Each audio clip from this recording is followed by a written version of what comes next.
Ndugu zangu waumini, baba mwadhama, maaskofu wakuu na maaskofu wachungaji wote, ndugu mapadri, watawa wawekwa wakfu, ndugu zangu waumini wa kanisa la Mungu.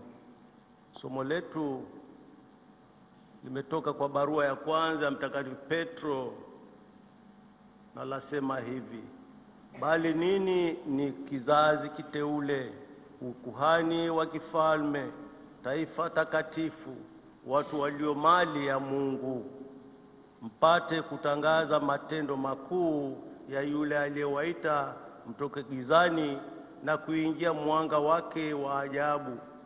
Barua ya kwanza ya Mtakatifu Petro sura ya 2 aya ya 9 mpaka ya 10.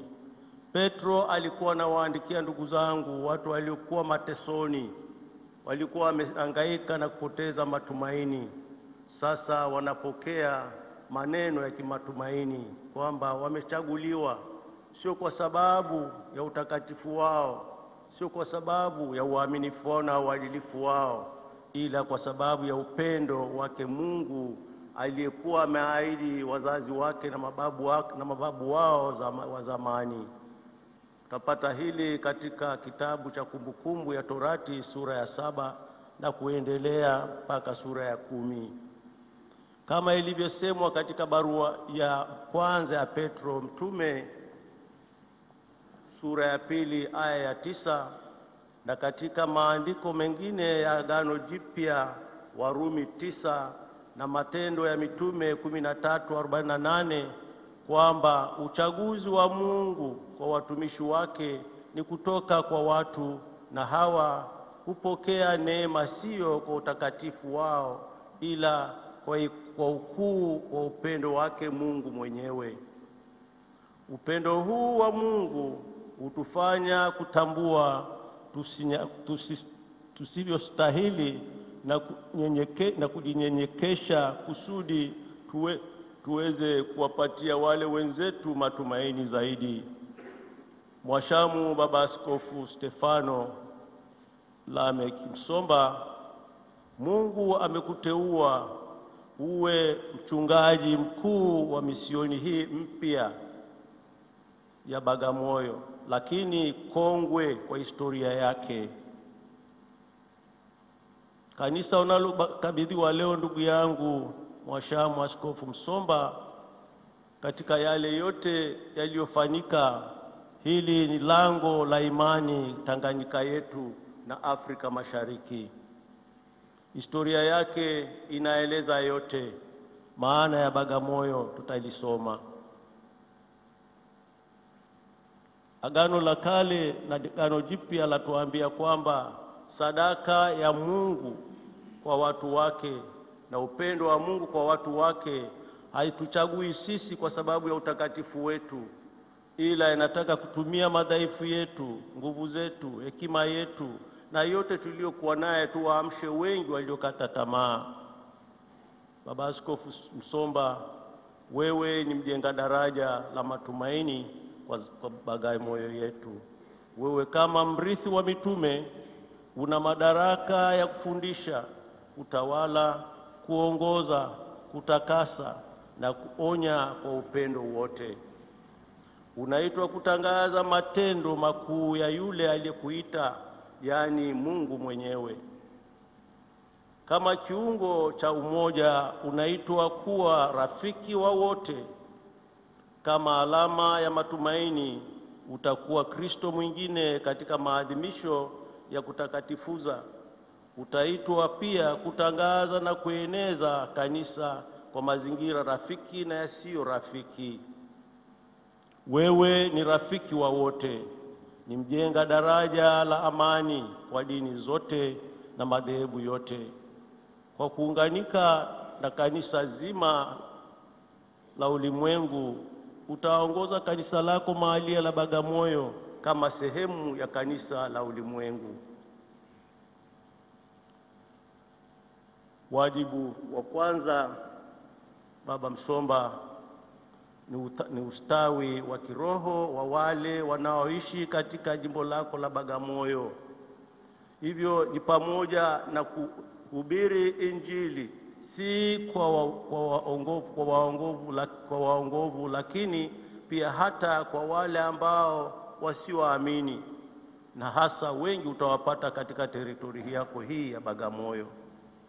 Wana dini tofauti, wanaamini tofauti, wanafanya vitu tofauti. Watakuhitaji sana uwe kiungo na daraja la kuwaunganisha wote kwa Mungu.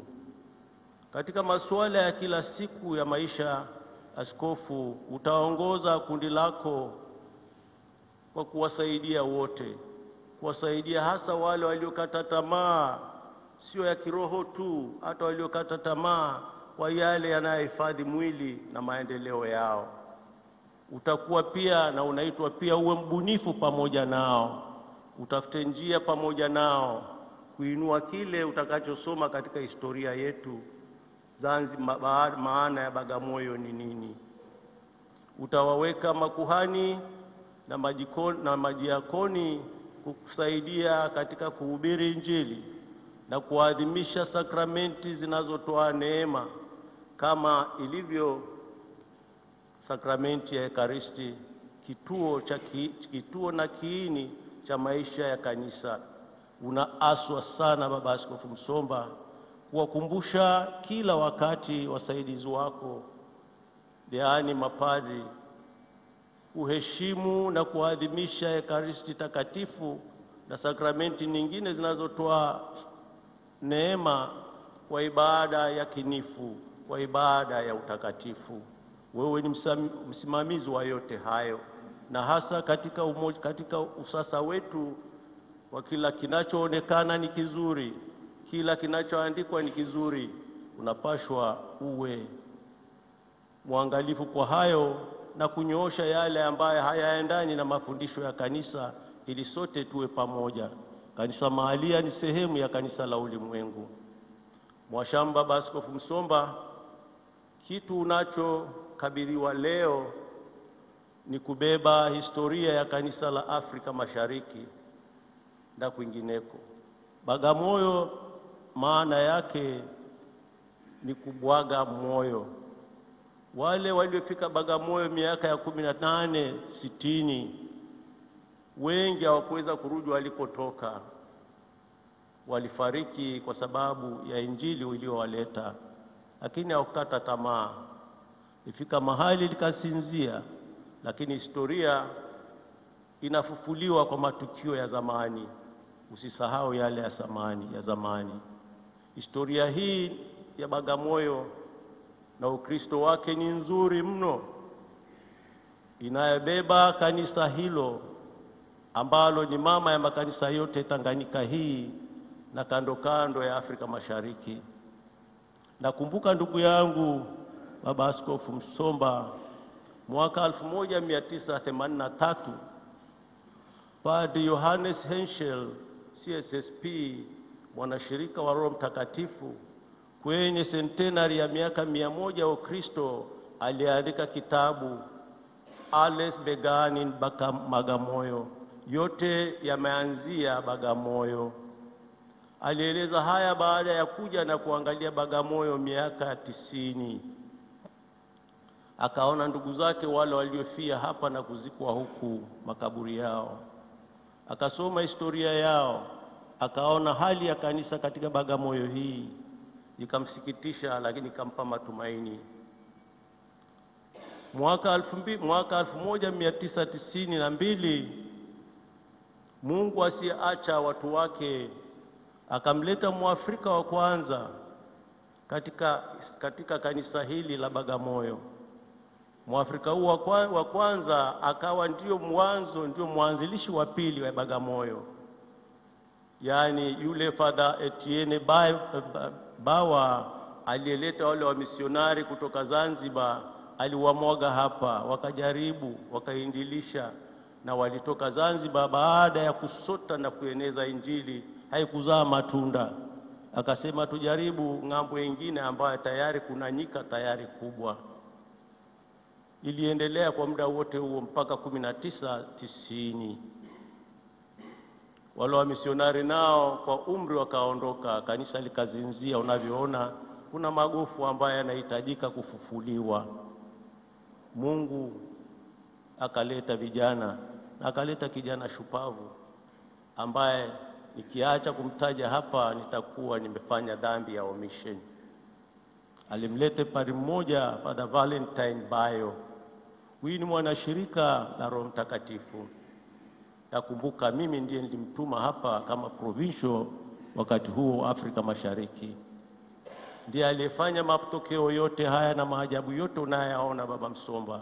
Sio nampigia kampeni, hapana. Hawezi kuchukua cheo chochote kwako. Ana shughuli nyingi mno.